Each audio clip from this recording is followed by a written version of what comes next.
Hello friends, welcome to our channel easy vision in pharmacy. यहाँ पे आपको pharmacology के साथ रिलेटेड सारे नोट्स मिलेंगे, जहाँ पे हमने basic topic of the pharmacology start किए हुए हैं, जहाँ मैंने जनरल फार्माकोलॉजी बताई है। जो फार्माकोलॉजी है उसको दो पार्ट्स में डिवाइड किया हुआ है, फार्माकोकाइनेटिक्स एंड फार्माकोडायनामिक्स। फार्माकोकाइनेटिक्स हमने स्टार्ट की हुई है, उसमें से हमने अब्जॉर्प्शन स्टार्ट की हुई है। चार फैक्टर्स पढ़ने हमने: अब्जॉर्प्शन, डिस्ट्रीब्यूशन, मेटाबॉलिज्म और ड्रग एक्सक्रीशन और एलिमिनेशन। ठीक है, अब इसमें से हमने ड्रग अब्जॉर्प्शन स्टार्ट की हुई है। ड्रग अब्जॉर्प्शन में ही बहुत इंपॉर्टेंट टॉपिक आता था, बायो अवेलेबिलिटी। ठीक है, ये बहुत ही इंपॉर्टेंट टॉपिक है, सेपरेट से भी इसका जो है क्वेश्चन हमेशा आ जाता होता है।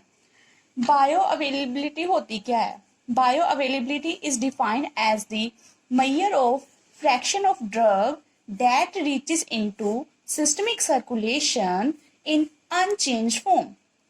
फाइन, बायो अवेलेबिलिटी क्या है कि फ्रैक्शन ऑफ द ड्रग जो सिस्टमिक सर्कुलेशन में जा रही है इन unchange form.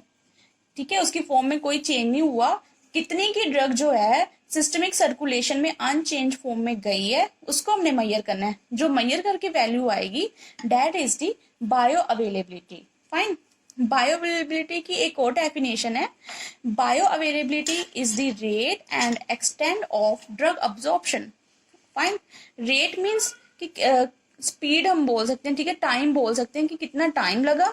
Extend means AUC, AUC यानी एरिया अंडर द कर्व, कितना एरिया उसने कवर किया of the drug absorption.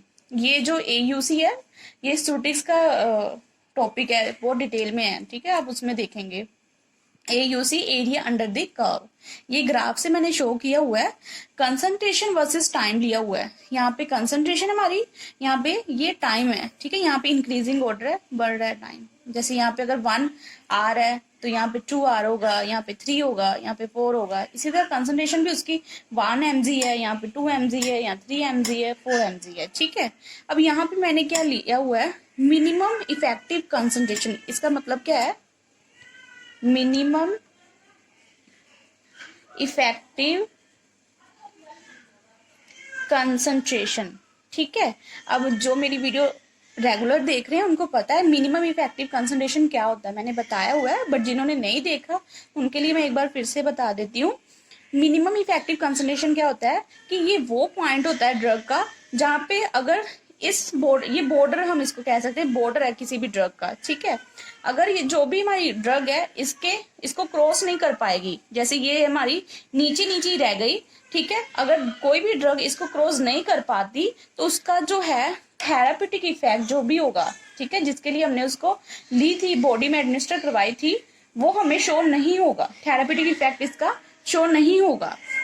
On the other hand जो भी ड्रग इस मिनिमम इफेक्टिव कंसंट्रेशन को क्रॉस कर जाएगी वो क्या होगी, हमारा थेरापेटिक इफेक्ट जो है शो करेगी। ठीक है, एक्टिविटी जो जिस एक्टिविटी के लिए हमने उसको एडमिनिस्टर करवाया था वो शो करेगी, और जो नहीं कवर करेगी वो शो नहीं करेगी। ठीक है, इससे आगे भी अगर ये जाता है, बहुत आगे चला जाता है अगर ये, तो वो टॉक्सिसिटी भी स्टार्ट कर देती है। ठीक है, वो टॉक्सिक एज अ टॉक्सिक और पॉइजन की तरह एक्ट करना स्टार्ट करती है। ठीक है, इसको सिर्फ क्रॉस करना है, बहुत ऊपर भी नहीं जाना, ये ड्रग के साइड इफेक्ट पे आ जाएगा फिर।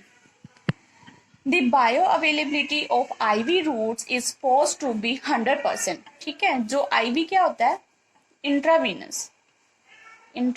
जिन्होंने रूट्स ऑफ ड्रग एडमिनिस्ट्रेशन पढ़े उनको पता है IV इंट्रावीनस होता है। और इसमें क्या क्या होता है उसमें मैंने बताया था कि एक यही रूट है जिसकी बायो अवेलेबिलिटी 100% होती है। ठीक है, ये एक GPAT का भी क्वेश्चन आ जाता है इस पे कि वो कौन सा रूट है जिसकी बायो अवेलेबिलिटी 100% होती है। ठीक है, however when a medication is administered by routes other than IV, जब हम मेडिकेशन एडमिनिस्टर कर रहे हैं IV को छोड़ के, मीन्स हमने IV रूट नहीं यूज किया, कोई और रूट यूज किया हुआ है, its bioavailability is generally lower than that of the intravenous।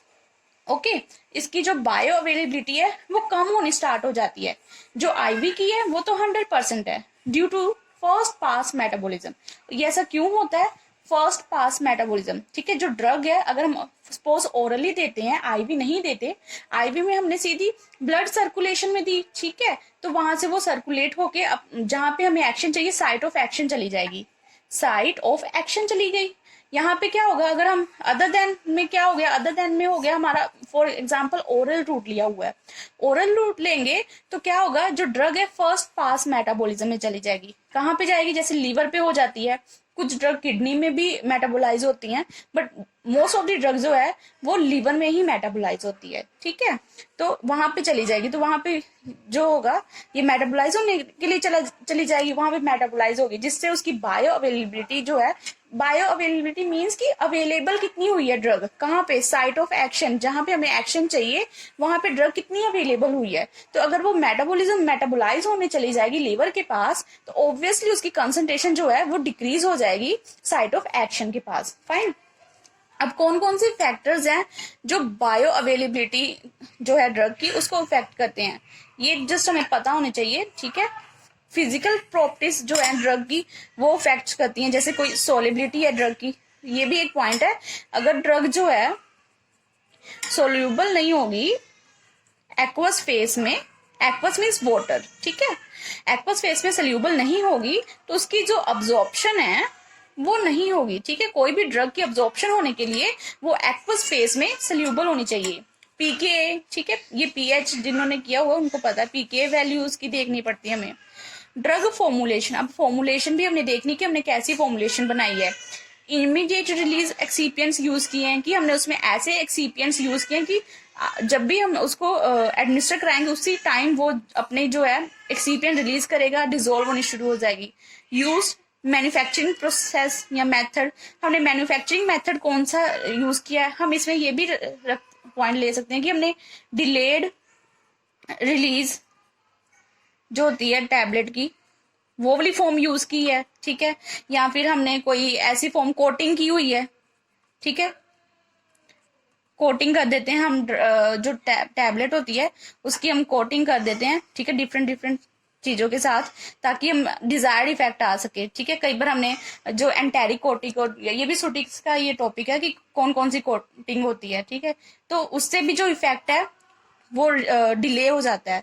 तो ये फैक्टर है जो बायो अवेलेबिलिटी को अफेक्ट करते हैं। बहुत इंपॉर्टेंट टॉपिक है, एग्जाम में इसको सेपरेट से भी पूछते हैं, ठीक है। यहाँ पे आपको हर एक तरह की जो है,